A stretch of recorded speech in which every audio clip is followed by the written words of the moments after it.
الحمد لله وحده والصلاة والسلام على من لا نبي بعده. السلام عليكم ورحمة الله وبركاته. والدي والالبوين سلام يا إلهي وانا ربي بما هاد اسكله إنكو كل مية خير يا بركة إنه وذا قنيمة سنة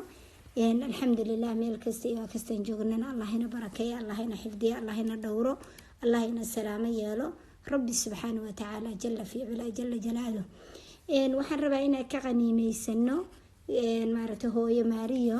Allah raalli ka noqdo Maariyo tarqadbiya baa inoo ku dhameysay silsiladii inoo soo socotay inuu kaga waramayno ummahaadkeena ridwaan al-alayhim ajmaciin iyo gabdhihii milki yamiinka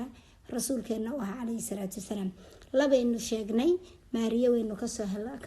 hadalnay radiyallahu ta'ala anha warda waxaan rabaa inaan ka qaniimeysano Reexaana bintu Zayd waxay ahayd reer banu qurayde ahayd waa la dhahaa reer banu nadiir bayna ahaydna waa la dhahaa dagaalkii banu qurayda markii heshiiskii ka baxeen dagaalkii axsaab markuu dhacay maaragtay rasuulka calayhi salaatu wasalaam iyo saxaabadii ilaahay uu guushi siiyey nimankii maaragtay carab ahaa iyo yuhuuda isa soo bahaysatay madiina maaragtay carab oo kala duwan oo maaragtay ciidamadoodii ilaahay uu jabiyey ربنا وككافية مسلمين تي قتالك كغفل العضي الحمد لله ماشينا قوشي كرة عد المسلمين تي إلهي ربي سبحانه وتعالى وحق قدري قول درير بنو عفوا قول درير بنو قريدة أهيد إنه هشيسكي وبحث النبي عليه الصلاة والسلام مركي هشيسكي كبحين نبي عليه الصلاة والسلام وأسقي حسار كائن كسمي وحريري ومعرفتي آدي رسولك عليه السلام reer banu qurayda marka 15 bari baa la dhahaa iyo ka badan buu nabiga hareeray calayhi salaatu wasalaam wixii saar lagu hayay iyaguna dhufaysyadooda ku jireen iyo maartay meelihii uu ahaa maartay xisniyada iyo dhufaysyada ilaa ilaahay ruucbi ku tuuray cabsidii argagaxa qulubtoodii ilaahay subhanahu wa ta'ala ee dhahan in maartay rasuulka calayhi salaatu wasalaam dhahan Sa'd ibn Mu'aad saxaabigii jaliilka Allah ka raali noqday oo dhaawac ah qaswada dagaalkii axsaab ku dhaawacmay maaragtay saxaabigaasi inay doorteen oo awsiyiinta reer aws madaxda u ahaa sayidkooda ahaa inuu xugmiyo laana reer banu qurayda waxay xulufo la ahaayeen reer awsiyiinta la ahaayeen awsi khasraj bay ahaayeen ansaar aws bay ayagu la ahaayeen bismillaah allahumma salli ala muhammad marka Sa'd bay doorteen inuu nabiga xukunkiisa intay diideen calayhi salaatu wasalaam bidin Sa'd ibn Mu'aad baan rabna xukunkiisa ku soo degaynaa waa ayadi markaa heshiiskii oo sida ku dhacay Sa'd la soo qaaday isagoo dhaawac ah oo aad waliba u culus waana isagii xukmiyay xukunkii ilaahay afkiisa ilaahay ku tuuray oo rabbi subhanahu wa ta'ala waafajiyay xukunkii ilaahay ku xukmiyay markuu xukmiyay xukunkii ilaahay ku xukmiyay ayuu maaragtay rasuulku sidaas ku yiri calayhi salaatu wasalaam Sa'd xukunkii alla ku 7 samaawaad kaga soo xugmiyay ayaa Sa'd ilaahay afkaaga ku soo dareeriyay sidii buu ku xukumay in maaragtay kuwooda rago oo qaangaarka ana la laayo caruurtooda iyo dumarkoodana meesha lagu qafaasho oo maaragtay la kala qaybsado lagu adooma ku noqdaan oo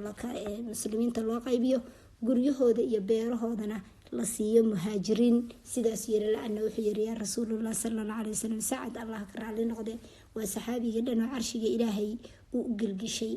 wuxuu yiri marka rasuulka Allah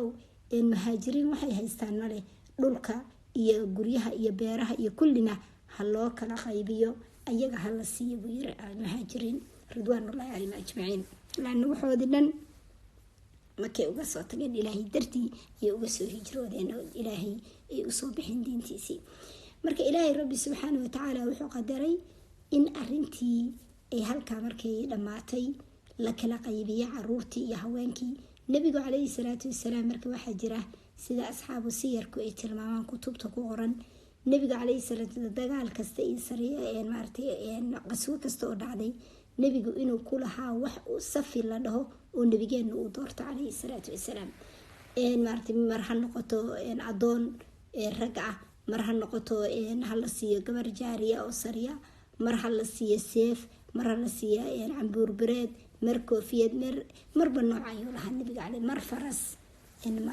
fardihii kamida nabigeena calayhi salaatu wasalaam qaswadan maaragtay reer bani qurayda nabiga safigiisii iyo wixii uu ka doortay intaan qaniimada la qaybin waxay noqotay uu nabigu inuu wax ka doortay waxay ahayd maaragtay la siiyey waxay ahayd gabadhan reexaana binti sayd ayay ahayd. allah ka raali noqdo, qof ilaahay qurux siiyey, sharaf siiyey, dhalinyaro ah bay ahayd. maaragtay marka ninbaa nabiga ugu horeeyay calayhi salaatu wasalaam, ninkiina dagaalka ayaa lagu dilay, raggii la dilay iyo kamid ahaa. gabadhaasaa la siiyey safigiisii nabiga, gabadhaasay noqotay reexaana binti sayd, allah ka raali noqde. nabiga calayhi salaatu wasalaam wuxuu dejiyey gurigii umu mundir oo salma bintu qaysayd, allah ka raali noqdo, saxaabiyada jaliilka gurigeeduu dejiyey nabiga calayhi salaatu wasalaam. halkaasay joogtay. nabiga calayhi salaatu wasalaam maalin maalmaha kamid u tegay, waa loogu yeeray, nabiga kuu yeerayaa la yiri calayhi salaatu wasalaam. u tag rasuulka calayhi salaatu wasalaam, way u timi, way xishootay runtii, iyada dhan cabsi iyo raggoodii baaba ilaahay ruucbu ku tuuray, maxaa umalaynaysaa. marka aad bay u xishootay, u qajishay, laakiin nabiga u timi calayhi salaatu wasalaam. u tag baa layiri, rasuulka kuu yeeraya guriga salma iyadoo joogta radiallahu tacaala canha wa ardaah ridwaanul calim ajmaciin. kadib markii nabiga u timi calayhi salaatu wasalaam, nabigu wuxuu u bandhigay diinta islaamka, diintii buu u sheegay inuu rasuul yahay, diintii wixii dhan way diiday marka inay islaamto. waxay tiri diinteeda yahuudiyada ayaan rabaa, islaamkaaga ma rabo, ma qaadanayo. nabiga xoogaa arrintaa waa ka tiiraanyooday, qof kasta inuu soo islaamo oo diinta islaamka galo. rasuulku wuxuu la doonayay intaas ayduu la jeclaa calayhi salaatu wasalaam. marka ilaahay wuxuu qadaray rabbi subxaana watacaala jala fi culaa jala jalaaluh inuu iskaga tago. markaa nebigu muddo ayuu ka maqlaa. maalin maalmaha kamida marka nebiga waxaa la dhahaa isagoo saxaabada la socda ay wada socdaan, waxaa kaloo la dhahaa isagoo la fadhiya saxaabada, labadaba waa la sheegaa riwaayadood. ayaa nebiga calayhi salaatu wasalaam wuxuu maqlay shanqar qof socodkiisa soo socda. nabiga calayhi salaatu wasalaam ilaahay baa u waxyooday rasuulka calayhi salaatu wasalaam. buu nebigu wuxuu yiri shanqartaa aad maqlaysaan qofkaa soo socda oo soo dheeraynaya, qofka soo socda waxa weeye thaclabata ibnu sacya weeye, allah ka raali noqde. wuxuuna u yimi oo ii sheegayaa, iigu bishaaraynayaa inay reexaana bintu zayd inay islaantay. sidii bay noqotay. saxaabigii markuu rasuulka u yimi calayhi salaatu wasalaam la kulmay, wuxuu ugu bishaareeyey in reexaana bintu zayd ay islaantay. nabigu aad buu ugu farxay, ilaahay inuu jahligii iyo dulmigii dulumaadkii uu kasoo dhex saaray, ilaahayna diintii ku hanuuniyey. nabigu u tegay calayhi salaatu wasalaam, wuu khiyaar geliyey inuu maaragta xoreeyo oo kadibna uu guursado, sidaasna ay ummahaadkii ku noqoto radiallahu tacaala canha wa ardaha, ama inay milkii yamiinkiisa ay ahaato oo sideeda ay ku joogto. iyada ikhtiyaarka la geliyey. rasuulka calayhi salaatu wasalaam markuu ikhtiyaarkaa siiyey, waxay dooratay ay ku tiri nabiga calayhi salaatu wasalaam, yaa rasuulullah sala allahu alay wasalam, adig iyo anigaba waxaa noo fudud oo noo fiican inaan culays ku saarano ma rabo, laana anigana waxaa ii fudud maaragtay inaan milki yamiintaada inaan noqdo. laana waxaa layiri qof aada u masayr badan bay ahayd. waxay ka baqday in halkaasi uga yimaadaan maaragtay masayrkeeda awgis, maadaama xaasas badan oo nabigu calayhi salaatu wasalaam inay maaragtay iska laadlaadiso oo howlo badan waxaan ilaahay u raalli ka ahayn oo rasuulka calayhi salaatu wasalaam caalo gelinaya inay ku dhacdo arrintaa masayrka u keeno. marka waxay tiri aniga sidana ii fudud oo ii fiican, adigana kuu fudud, saan culays iyo hawl kale u imaan, sidayda iidaa oo milki yamiinkaaga aan ahaado. sidaas raalli ku noqotay, iyadaa dooratay. laakiin rasuulka haddii yeellow xoreyn lahaa, wuuna guursan lahaa, umahaadkeena ka mid noqon lahayd. ilaahay raalli ha ka noqdo. taasna waxay muujinaysaa mas-uuliyadda iyo xaqa uu leeyahay sawjku. run ahaantii rasuulkeenuna siduu u sheegay calayhi salaatu wasalaam, booska sawjka islaamka boos buu ka joogaa. gabadhana waa jannadeedii ama naarteedii weeye. ilaahayna ka dhiga kuwii janno isku mutaysta, haddii laga hormaray iyo haddii ay ka hormaraanba kuwa raalli laga yahay, allahna ka dhigo rabbi subxaana watacaala. maariya waxaan dhihi lahaa reexaana bintu zayd, rasuulka calayhi salaatu wasalaam aad buu u ixtiraami jiray, aad buu u jeclaa, waqti fiican buu la qaadan jiray. waxyaalaha waxay u baahan tahay aad buu nabigu ugu fulin jiray, u siin jiray wax alla waxay u baahan tahay, aad buu u karaameyn jiray. qof diin caqli leh oo diin leh oo ixtiraam leh, aad u fiican oo u sharaf badan ayay ahayd. oo ilaahay caqli badan iyo wanaag badan iyo akhlaaq fiican u siiyey, oo diin leh, aad u cibaado badan ayay ahayd. ilaahay raalli ka noqdo. nabiguna uu jeclaa calayhi salaatu wasalaam, maaragtay waqti badanna uu siin jiray nebigu. hooyo Caaisha ka hadlaysa iyadii maariyaba iyo reexaanaba ridwaanullah calayhim ajmaciin. hooyo Caaisha waxay tiri Allah ka raali noqde labadoodaba waa kaltanka xaasaska kale xataa umahaadka ilaahin marmarbu ayagaba kaltankooda waqtigooda maalin iyo habeenkooda uu siin jiray oo noola qaybin jiray maalmaha iyo habeenada bay tiri. marna waa noola qaybin jiray marna noolama uusan qaybin jirin. booskaasi ka joogan Allah ka raali noqdo. sidoo kaleeto rasuulka calayhi salaatu wasalaam way xijaaban jireen iyadii maariyaba way xijaaban jireen. gabadha adoonta ama milki yamiinka inay hadaysan xijaaban inay xijaabato yani ikhtiyaarkeeda mooyaane uma baahna. gabadha xorta ma xijaab ku saaran yahay laakiin labadooduba way xijaaban jireen xijaabka way xiran jireen. dad aad u akhlaaq badan u sharaf badan ilaahay xifdiyay oo karaamo siiyay ay ahaayeen. ilaahay raalli ha ka noqdo. rasuulkiisana uu doortay calayhi salaatu wasalaam inay u noqdaan milki yamiintiisii. reexaana bintu sayid xajul wadaaca rasuulka way la soo xajiday. allah ka raali noqdo dhammaantoodba. rasuulka calayhi salaatu wasalaam bismillah allahuma salli calaa maxamed way la soo xajiday. waxaa la dhahaa markay kasoo noqotay xajul wadaac kadib bay dhimatay baa la dhahaa oo rasuulka calayhi salaatu wasalaam uu kasoo noqday ayay dhimatay. rasuulka mayra calayhi salaatu wasalaam ku tukaday duugay baa la dhahaa. sanad ka hor maaragtay intuusan rasuulku dhiman ayay dhimatayna waa la dhahaa. xajul wadaac markuu kasoo noqday kadib ay dhimatayna waa la dhahaa. labada riwaayadoodba waa la sheegaa. ilaahay raalli ha ka noqdo. ilaahay rasuulkiisii oo jecel salawaatullahi wasalaamu caleyh oo raalli ka ah ayay adduunyada ka tagtay. ilaahay raalli ha ka noqdo. reexaana binti sayd iyo maariyatul qadbiya labadaba ilaahay raalli ha ka noqdo. waxay ahaayeen gabdhahaas milki yamiintii rasuulkeena calayhi salaatu wasalaam. ilaahayna raalli ha ka noqdo. ilaahayna jannadii allahayna kula kulmiyo nasiibkaasa ilaahay siiyey. ama inay reexaana inay tiraahdo rasuulka calayhi salaatu wasalaam yani maadaama qof masayr badan ahayd ayna ka baqatay inay ilaahay ay maaragtay wuxuusan raalli kahayn intay samaysay inuu rasuulku ka caroodo calayhi salaatu wasalaam ama masayrkeedaas u keenay haweenka kale la kaltamayso la tartamayso ayay u dhowrsatay runtii iyadoo garanaysa xaqa sawjka iyo weynaanta uu leeyahay. la-anna haddii kale hadhow mas-uuliyad iyo xuquuqba halkaa ka dhalanaysa. mas-uuliyad iyo xuquuq ayaa halkaa ka dhalanaysa. taas ayay ka carartay oo ka gaabsatay. bismillah allahuma salli calaa maxamed. maxay arrintaasu tilmaamaysaa? nabigeena muxuu yiri calayhi salaatu wasalaam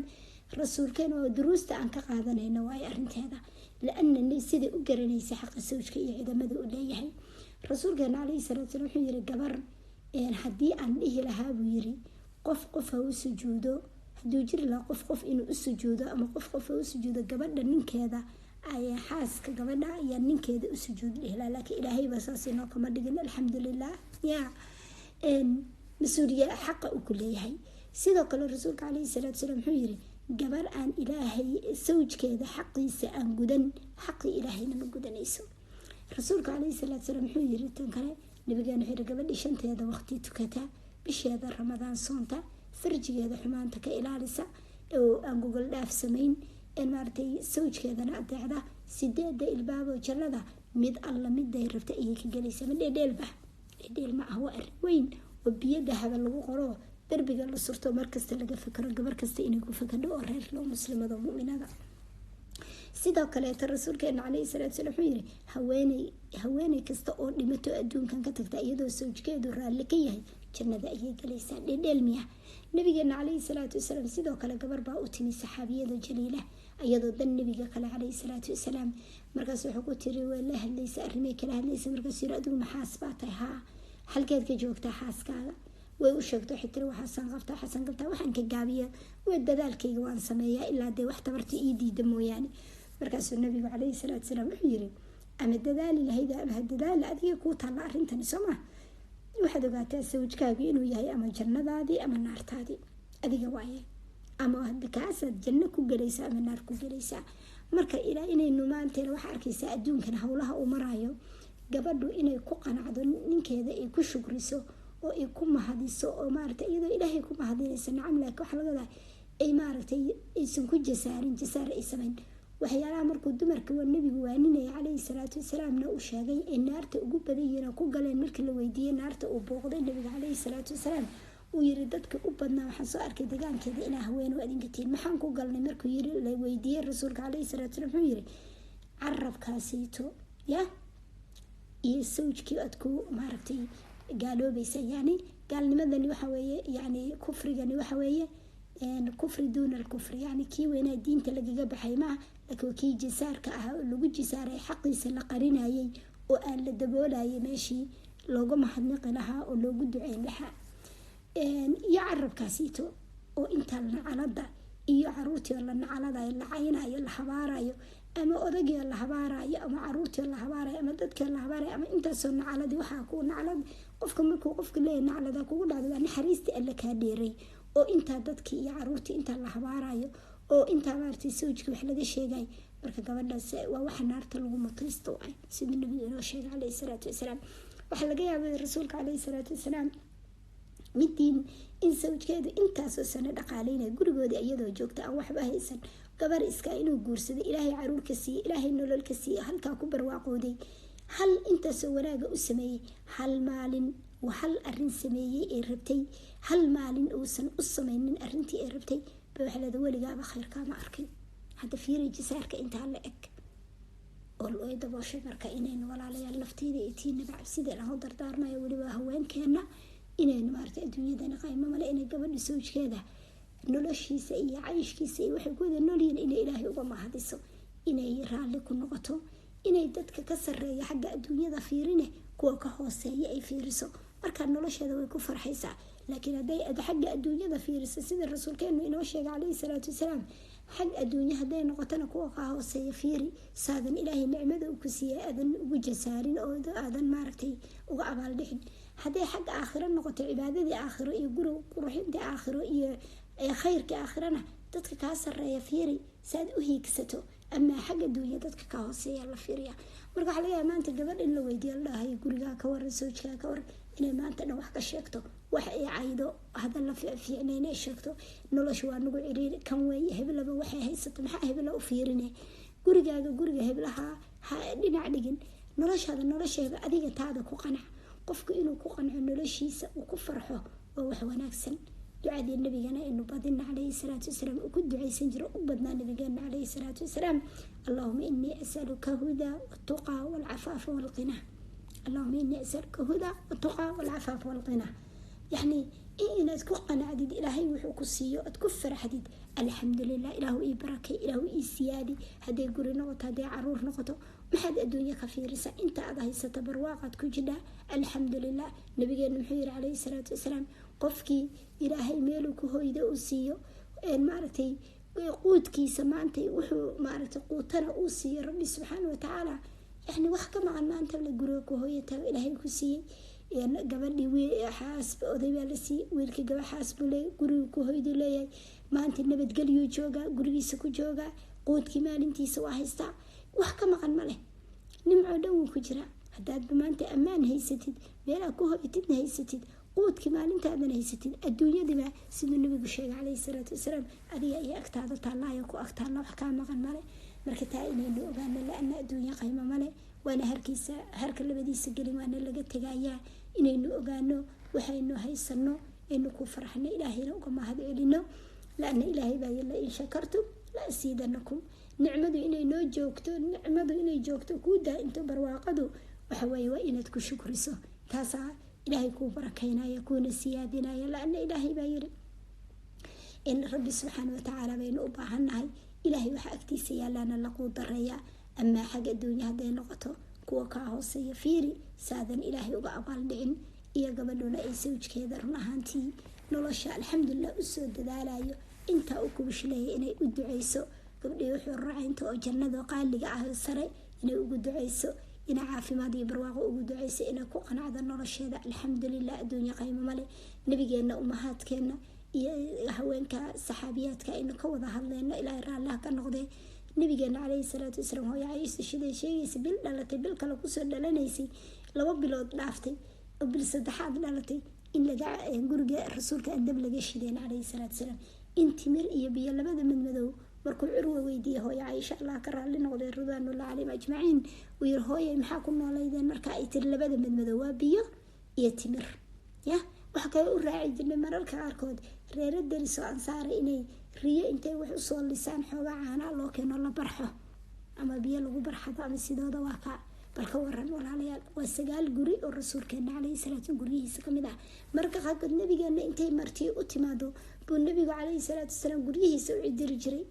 markaasaa la jiray wax yaalla ma leh wax lagu martigeliyo ma leh markaasuu saxaabada u bandhigi jiray martigelin jawaan nabi maxamed calayhi salaatu wasalaam waa khayru khalqullah intee marka inagu joognaa adduunyada aan raadinayna maxay tahay alxamdulilaahi rabbilcaalamiin ilaahay aan ku mahadino maanta hawlaha aan ku jirno iyo waxaynu haysano iyo dadkeena hawsha mareen diintan iyo tacabka iyo hawsha loo soo maray wax caadiya ma aha dadkaasuna maxay ahayn dadka ugu khayr badnaa nabigeena calayhi salaatu wasalaam la noolaa dadkaasu dadkii jannaday ahaayeen haddii adduunya markaa waxaan inagu maanta dhex fadhino hadday qiimo leedahay ma u malaysa inaan dadkaa la siin lahayn ayagaa loo miisi lahaa laakiin inaga waa in layna ku imtixaamaya waxaan waa layna ku fiirinayaa adduunyo wanaageedina waa hormaray waxa maanta jira ilaahay hayna badbaadiyo rabbi subxaana watacaala inagu qarnigeenana la yaabana kuwa ina ka dameeya ina ka daran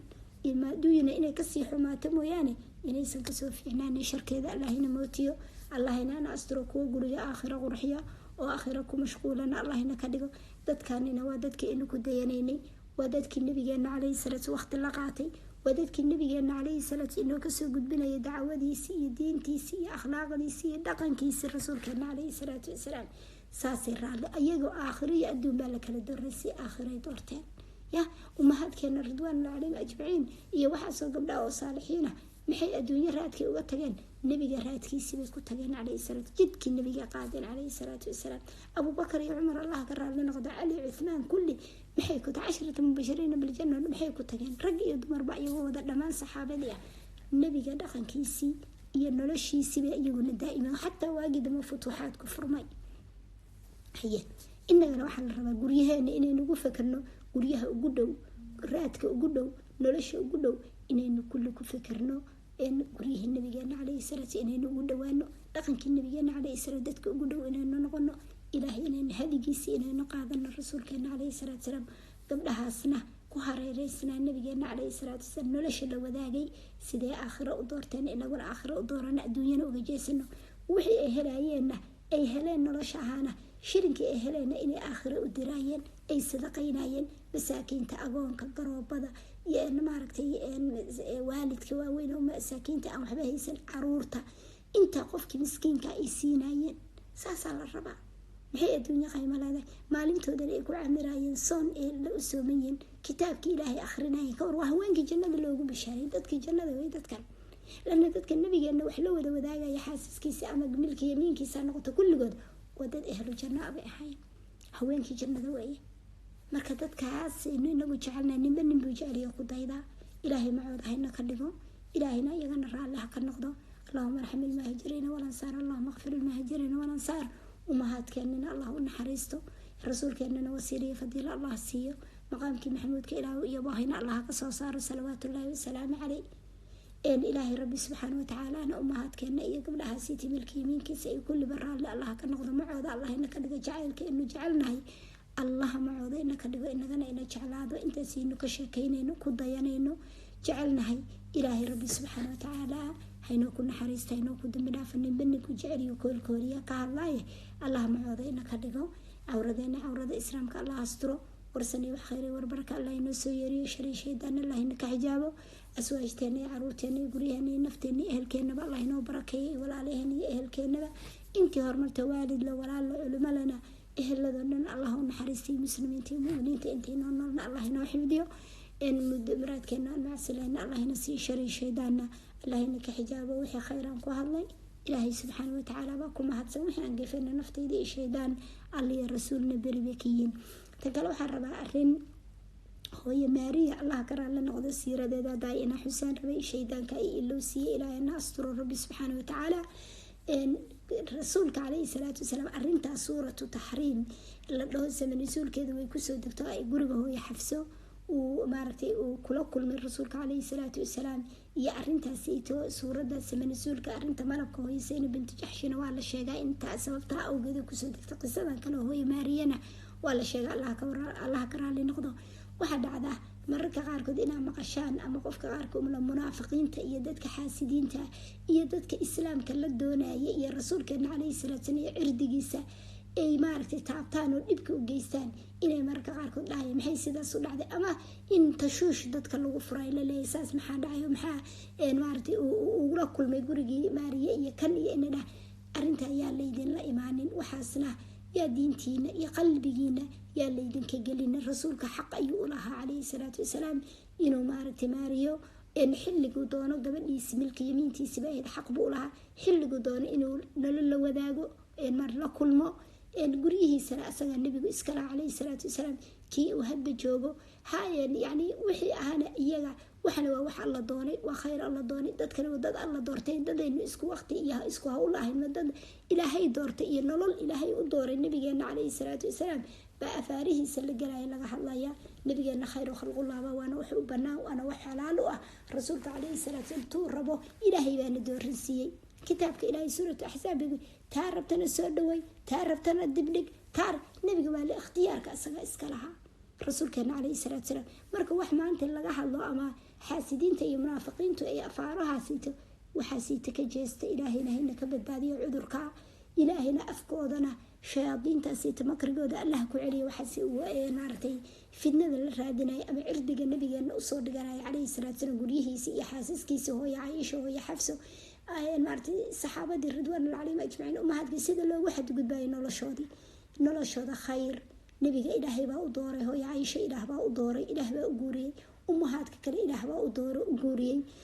ridwaanullah calayhim ajmaciin gabdhaha miligka yamiinka ilaahay baa siiye u dooray warhaadha dad ilaahay isu dooray maxaa adiga ugu daba dhigay waxa weeye runtii marka ilaahayna ka badbaadiyo xaasidiintana allah makrigooda ku celiyay iyo cadowga ilaahay iyo cadowga rasuulka weeye calayhi salaatu wasalaam innagana xaleena ka rabaa waxaasita inaynu u garano ilaahay fadli iyo karaamo iyo khayr uu siiye waaye gabdhahaasi iyo haweenkaas alla u dooro jannade allah u barakeeyo maaragtay nolosha nabiguna ikhtiyaar asagaa iskale tuu soo dhaweynayo iyo tuu dibdhigayo iyo suu dooranayo sidaasayna ilqabowsigooda ay ku faraxsanayeen aakhiriyo adduunna la dooransiiyey tay doorteen aakhiro ayay noqotay labada mid doortaa la yiri allay doorteen iyo daartay aakhiro iyo rasuulkii ilaahay calayhi salaatu wasalaam taasayna raalli ku noqdeen ilaahay raalliha ka noqdo amaa waxaa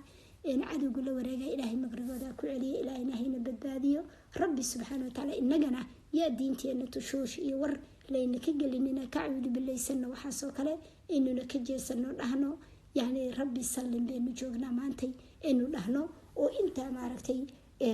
la raadinayo daldalool meel uun laga raadinayo nabigeena ilaahay baa dhamaystiray ilaahay baa dhowray ilaahay baa xifdiyey ilaahay baa ilaaliyey akhlaaqdiisoo dhan baa qur-aan ahayd kitaabka ilaahay buu ilaahay siiye khaatimul ambiyaa bu ahaa khalqiga ilaahay abuurta isagaa ugu khayr badan ilaahay rasuulkeena wasiiliya fadiila allaha siiye maqaamka maxamuudka alla u yaboohina allaha siiye salawaatullahi wasalaamu caleyh maciisana allahina ka dhiga jacaylka inu jecelnayna allahina ku naxariisto inuu ku dambi dhaafo isagiiyo ehelkiisana raalli allaha ka noqdo ilaahayna macuudahina ka dhigo ilaahayna ha xifdiyo rabbi subxaanahu watacaala inta ehelkiisa joogta maanta adduunkana allah xifdiyo salaamo yalo muslimiinta oo mu'miniinta ah